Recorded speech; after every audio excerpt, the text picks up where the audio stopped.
അമ്മയെ ബലാത്സംഗത്തിന് ഇരയാക്കിയവരെ 30 വർഷങ്ങൾക്ക് ശേഷം നിയമത്തിന് മുന്നിൽ എത്തിച്ച് മകൻ. ബലാത്സംഗത്തിനിരയായ അതിജീവിത ജന്മം നൽകിയ മകനാണ് നിയമ പോരാട്ടത്തിൽ അമ്മയ്ക്ക് തുണയായത്. ജനിച്ചയുടനെ അതിജീവിതയുടെ കുടുംബം കുഞ്ഞിനെ ഉപേക്ഷിക്കുകയായിരുന്നു. ഏകദേശം 30 വർഷങ്ങൾക്ക് ശേഷം തൻ്റെ അമ്മയെ കണ്ടെത്തിയ യുവാവ് ഏറെ നാൾ നീണ്ട പരിശ്രമത്തിനൊടുവിലാണ് കുറ്റവാളികളെ കോടതിയിലെത്തിച്ചത്.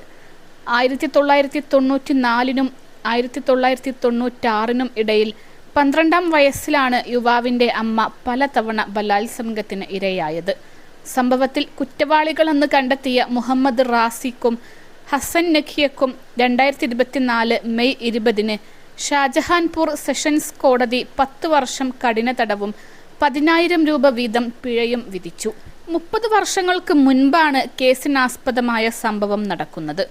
യുപിയിലെ ഹർദോയ് ജില്ലയിലെ ഒരു ഗ്രാമത്തിൽ ഒരു ദരിദ്ര കുടുംബത്തിലെ 5 സഹോദരങ്ങളിൽ ഒരാളായ പെൺകുട്ടിയെ പഠനത്തിനായാണ് കുടുംബം ഷാജഹാൻപൂരിലെ മൂത്ത സഹോദരിയുടെ വീട്ടിലേക്ക് അയച്ചത്.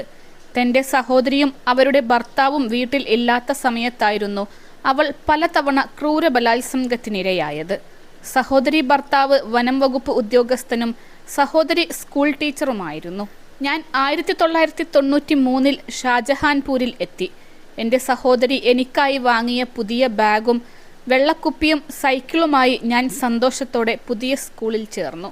പക്ഷേ ഈ കോളനി ഹർദോയിയിലെ ഞങ്ങളുടെ ഗ്രാമത്തിൽ നിന്ന് വ്യത്യസ്തമായിരുന്നു. മുസ്ലിം സമുദായക്കാർ കൂടുതലുള്ള പ്രദേശത്തെ ആളൊഴിഞ്ഞ സ്ഥലത്താണ് ഞങ്ങൾ താമസിച്ചിരുന്നത്. ഒരു കൂട്ടം സംസ്കാരമില്ലാത്ത ആളുകൾ പെൺകുട്ടികളെ പതിവായി കളിയാക്കിയിരുന്നു. തുടക്കത്തിൽ ഞാൻ അത് അവഗണിച്ചു. പക്ഷേ കളിയാക്കൽ ഓരോ ദിവസം കഴിയുന്തോറും കൂടി വന്നു. ഒടുവിൽ എനിക്ക് സ്കൂളിൽ പോകാൻ താല്പര്യമില്ലെന്ന് ഞാൻ സഹോദരിയോട് പറഞ്ഞു.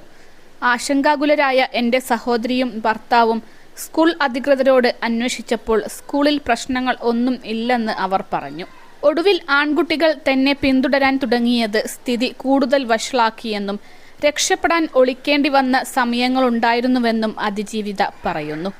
അവർ ഒടുവിൽ തൻ്റെ വീട് കണ്ടെത്തിയെന്നും വീടിന് പുറത്ത് മണിക്കൂറുകളോളം അവർ നിൽക്കുമായിരുന്നുവെന്നും അതിജീവിത പറയുന്നു. ഒരു ദിവസം അവരിൽ 2 പേർ ഞങ്ങളുടെ വീട്ടിലേക്ക് അതിക്രമിച്ച് കയറി.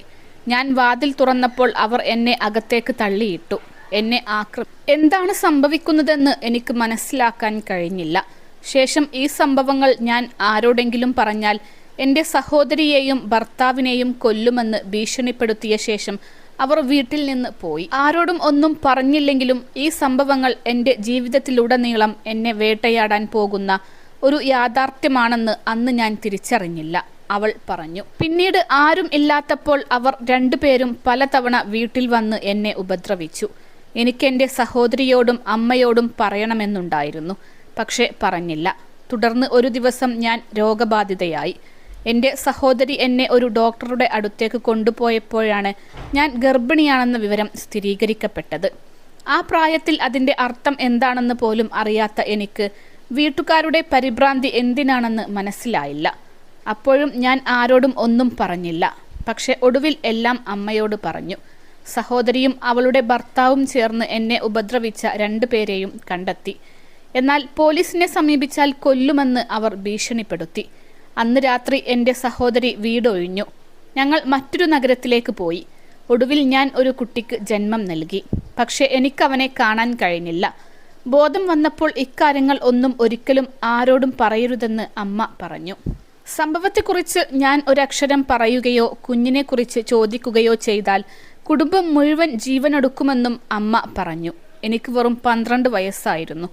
ഞാൻ അവർ പറഞ്ഞതുപോലെ ചെയ്തു. എന്നെ അവർ ഹർദോയിയിലെ എൻ്റെ ഗ്രാമത്തിലേക്ക് തിരികെ കൊണ്ടുവന്നു, അതിജീവിത പറഞ്ഞു. ഗ്രാമത്തിൽ തൻ്റെ ജീവിതം സാധാരണ നിലയിലാകുമെന്ന് പ്രതീക്ഷിച്ച അവൾക്ക് തെറ്റുപറ്റി. ഗർഭധാരണത്തിനും പ്രസവത്തിനും ശേഷം അവളുടെ ശരീരത്തിനുണ്ടായ മാറ്റങ്ങൾ കണ്ടപ്പോൾ ഗ്രാമവാസികൾ പല കഥകളും പറഞ്ഞു. ഗ്രാമം അവളുടെ കുടുംബത്തെ ബഹിഷ്കരിച്ചു. തുടർന്ന് അവർ ഗ്രാമം വിട്ടുപോകാൻ നിർബന്ധിതരായി. അവളുടെ ബന്ധുവീട്ടിലേക്കാണ് കുടുംബം അവളെ അയച്ചത്. അവിടെ ഒരു വേലക്കാരിയെപ്പോലെ അവൾ ജീവിച്ചു. 2000 അവൾ വിവാഹിതയായി. തുടർന്ന് വാരാണസിയിൽ സ്ഥിരതാമസമാക്കി. ഞാൻ സന്തോഷകരമായ ദാമ്പത്യ ജീവിതം നയിക്കുകയായിരുന്നു. ഞങ്ങൾക്ക് ഒരു ആൺകുട്ടി ജനിച്ചു. എങ്ങനെയോ ഒരു ദിവസം എൻ്റെ ഭർത്തൃവീട്ടുകാർ എൻ്റെ ഭൂതകാലത്തെക്കുറിച്ച് അറിഞ്ഞു. എൻ്റെ ഭർത്താവ് എന്നോട് മകനുമായി വീട് വിട്ടിറങ്ങാൻ ആവശ്യപ്പെട്ടു. മറുവശത്ത് എൻ്റെ സഹോദരിയെയും അവളുടെ ഭർത്താവ് അവളെ ഉപേക്ഷിച്ചു, അതിജീവിത പറഞ്ഞു. 2007 ജീവിതം വീണ്ടും പുതുതായി തുടങ്ങാൻ തീരുമാനിച്ച് മകനോടൊപ്പം അവൾ ലക്നൌവിലേക്ക് മാറി. അവിടെ ഒരു ഹോസ്റ്റലിൽ താമസം തുടങ്ങി.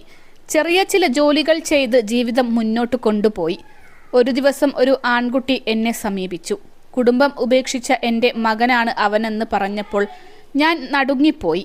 അവന് ഒരുപാട് ചോദ്യങ്ങളുണ്ടായിരുന്നു. പക്ഷെ ഒരെണ്ണത്തിന് പോലും എനിക്ക് ഉത്തരം നൽകാൻ കഴിഞ്ഞില്ല, അതിജീവിത പറഞ്ഞു.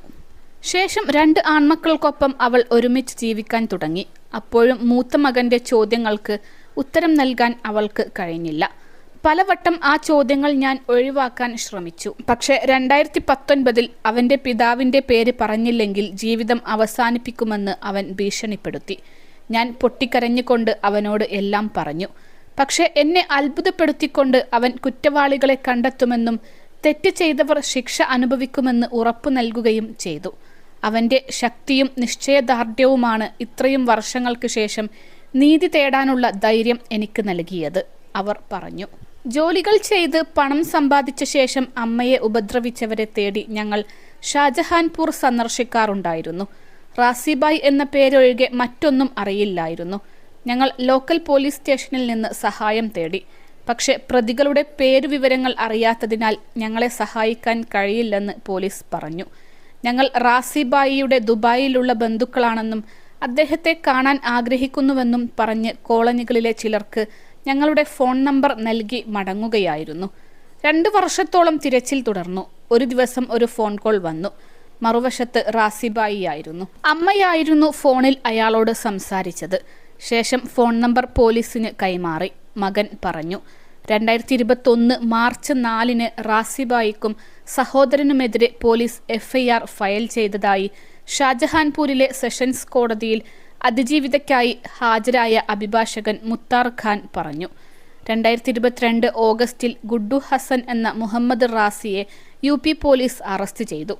മറ്റൊരു പ്രതിയായ നഖി ഹസനെ പിന്നീട് ഹൈദരാബാദിൽ നിന്ന് അറസ്റ്റ് ചെയ്തു.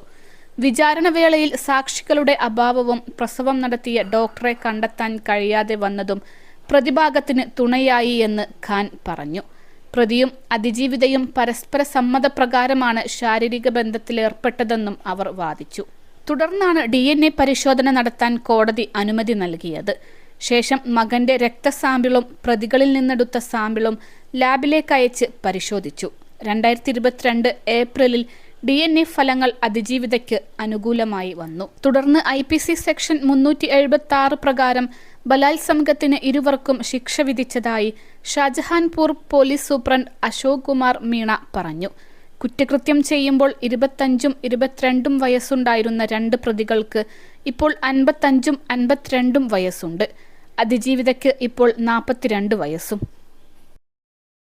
അൽസലാമ ഐ ഹോസ്പിറ്റൽ 21 ലക്ഷത്തോളം സന്തുഷ്ടരായ ഉപഭോക്താക്കളും 2 ലക്ഷത്തോളം തിമിര ശസ്ത്രക്രിയകളും പൂർത്തിയാക്കിയ മലബാറിലെ ഏക കണ്ണാശുപത്രി. ലോകോത്തര നിലവാരമുള്ള ചികിത്സാ സംവിധാനങ്ങൾ, എല്ലാ നേത്രരോഗ ചികിത്സാ സൗകര്യങ്ങളും വിദഗ്ധരായ ഡോക്ടർമാരുടെ മേൽനോട്ടത്തിൽ.